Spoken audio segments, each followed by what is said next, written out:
Greetings, boys.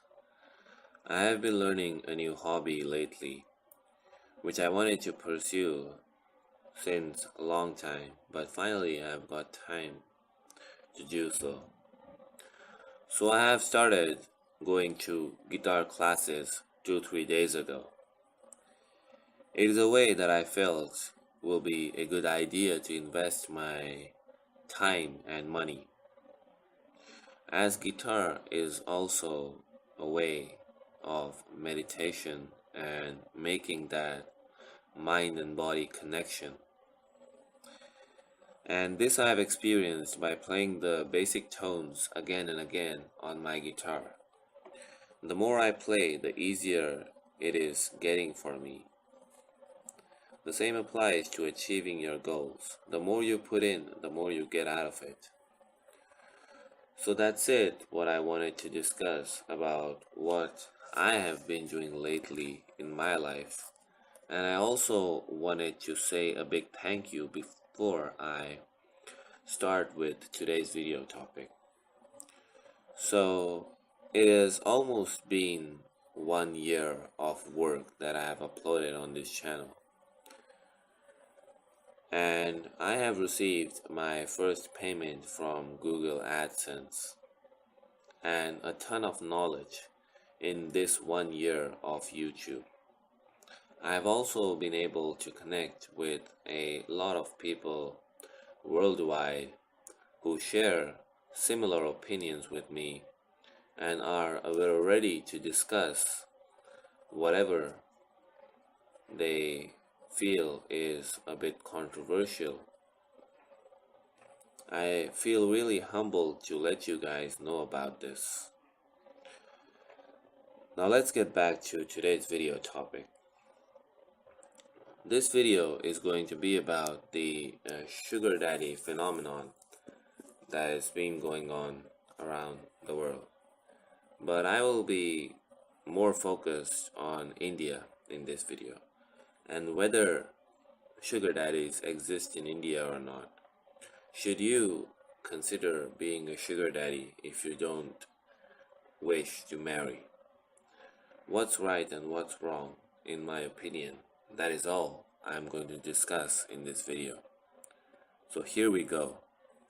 A big yes to the question that sugar daddies do exist in India. And it is a big yes because they are in large number. This is because of the current societal traits in India. In India, men are judged by how many women they have in their life and they have slept with. The more women you have in your life, the more cool dude you will be considered by other men and women.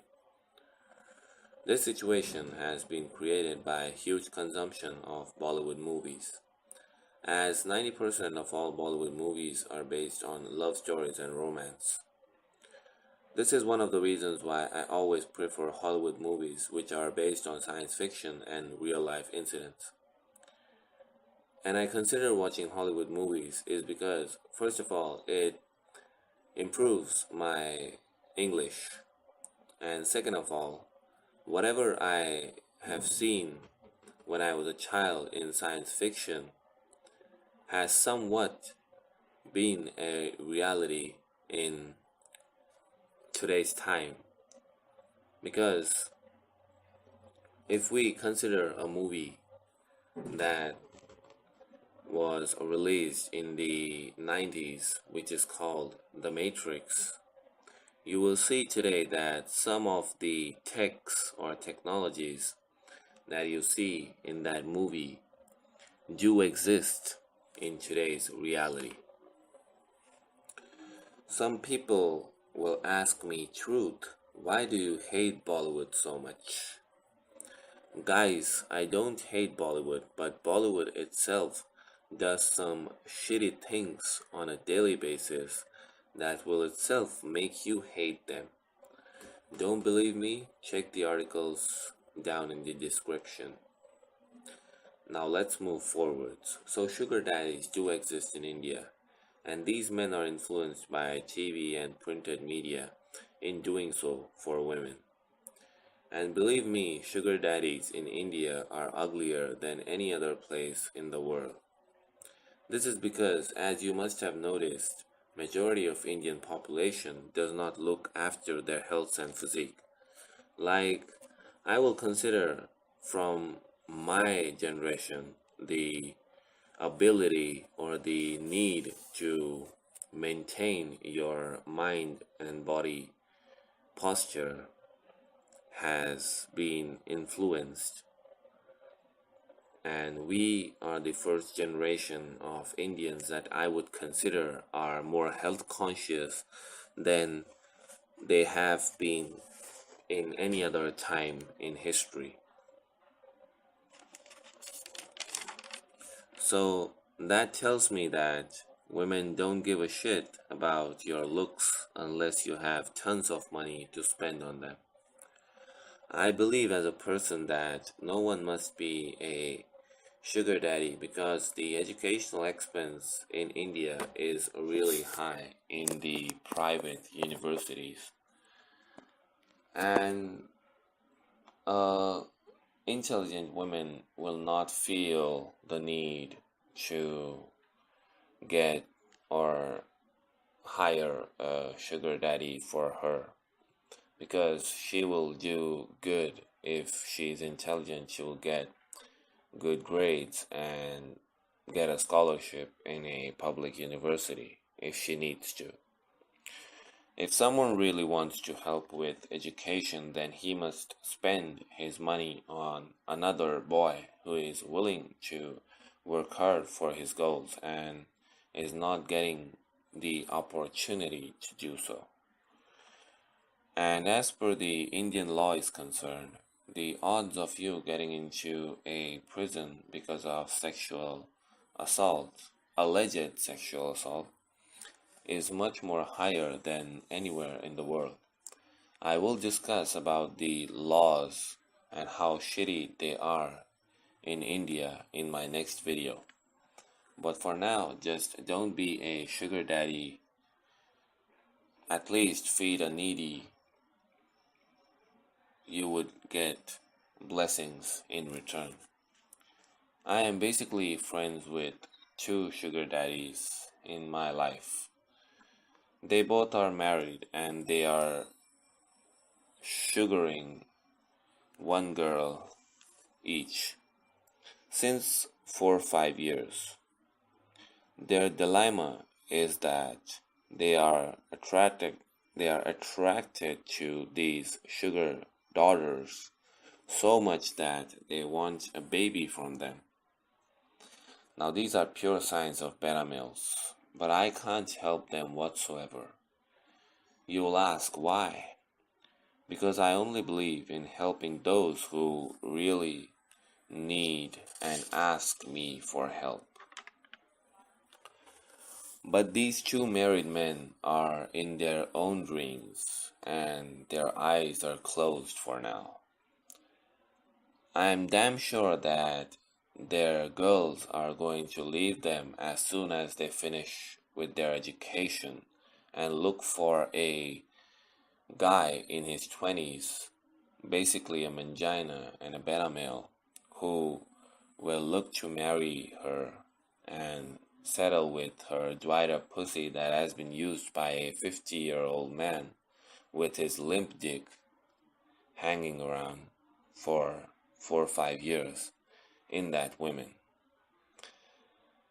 This is going to leave these men who are now spending money on these women into depression, and if these men force their girls not to leave them, then these smart ass women will start blackmailing these men with the help of courts and filing a false rape accusation.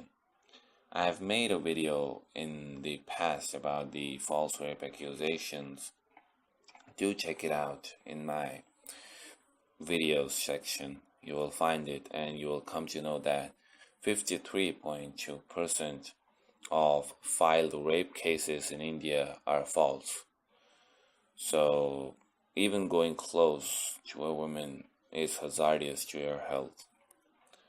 And there has been a new law that is being passed by the Supreme Court that even if there are no medical signs on a woman's body of being raped, a woman can still file a rape allegation on any man, and this will be an unquestionable allegation.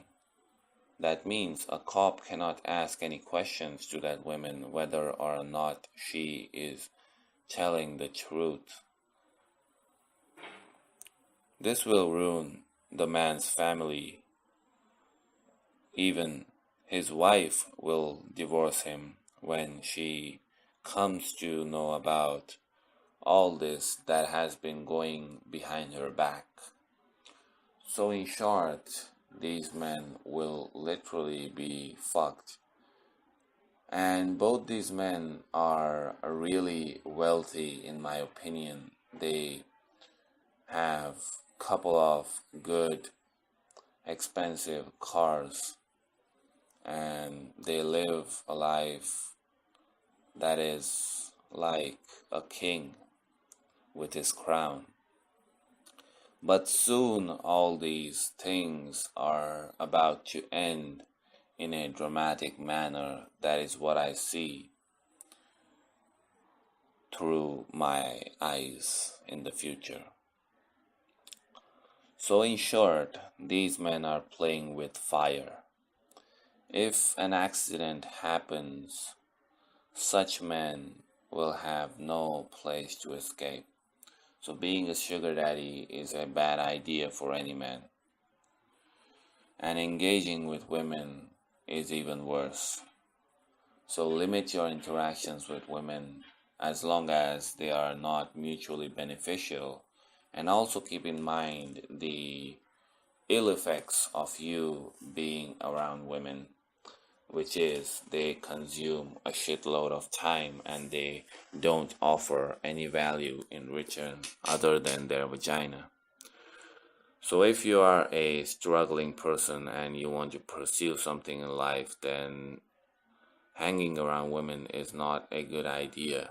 A limited contact is okay, but just try to avoid women as a whole and focus on your dreams, your passions, and also try to implement your energy and focus it on a particular task so that you can be the best at whatever you do in life. That's all I felt like discussing about sugar daddies and what is the situation in India of these men who are indulging in such activities. So, this is something that is disturbing, but nonetheless, why do I have to care? I am a MGTOW and I know what is up in this game of men and women. And you must have noticed that whenever you come to know the truth, you just run away from it. And that is the case about MGTOW as well, because we men have realized the real face and the reality of female psychology. So we are now aware and awakened on what women really want from you, which has been a long time question for decades and centuries to all men around the world. So we just want to let all women know that we know you and we are not interested in indulging with you unless and until there is a huge benefit that may be waiting for us, which is not the case currently. Maybe it can be in the future, but for now, it is just that men are going to invest on themselves and improve themselves even if they want to indulge with women, the money and the status that they will get in society after spending so much on themselves will automatically bring women into their life, even if you don't want them to be in your life. Like, for example, 3 years ago, I was a beta male, and I used to think that if I treat women nice, they will talk to me, they will indulge with me, we will have a good time, blah blah blah. But as soon as I started to explore the red pill knowledge and MGTOW, I realized that the true nature of women is to deflect, and they deflect from the ones who are ready to serve them. It is also a fact that whenever you neg a woman, she gets attracted to you. That means women like being disrespected, women like being abused, and women have stayed in their limits in the past due to all these things, which they call female oppression. But now, today, they are out of all these oppression and they are free as a gender. But this has made them more unhappy than they were in the past. In short, the female mind is literally a jigsaw puzzle. So it is better that we don't play with it and we focus on bettering ourselves and the betterment of the world around us. Because men have always been in charge of change. Tell me one example of a woman who has literally contributed to changing anything in this world rather than the female oppression stuff and feminist stuff. There is no other topic that a woman can talk about or fight for other than herself. So learn to be selfish like women are and focus on yourself first, because women are selfish by nature. You will come to know this as days go by, because there are still some people who haven't experienced the true female nature and are watching this video. To you guys, you will be shocked in the coming future. But don't be depressed. Be proud that you explored MGTOW and Red Pill and follow the simple guidelines of self-improvement, which will better your life. And even if you are interested in dating, you can, and you can do it better if you know the red pill knowledge. In that way, you will always be aware of the negative effects and you will always try to dodge these negative effects in your life. That is all I wanted to say in this video. Let me know what's your opinion on this topic, and let me know if you feel that I can cover some other subjects on this channel which will help you and get you an answer to whatever question is going through your mind. So I will sign off now. Hope you guys have a great day. If you have any personal questions, you can mail me at officialtruthovereverything@gmail.com. The link or my email ID will be in the description down below. So do check it out. and let me know what is up. Peace out.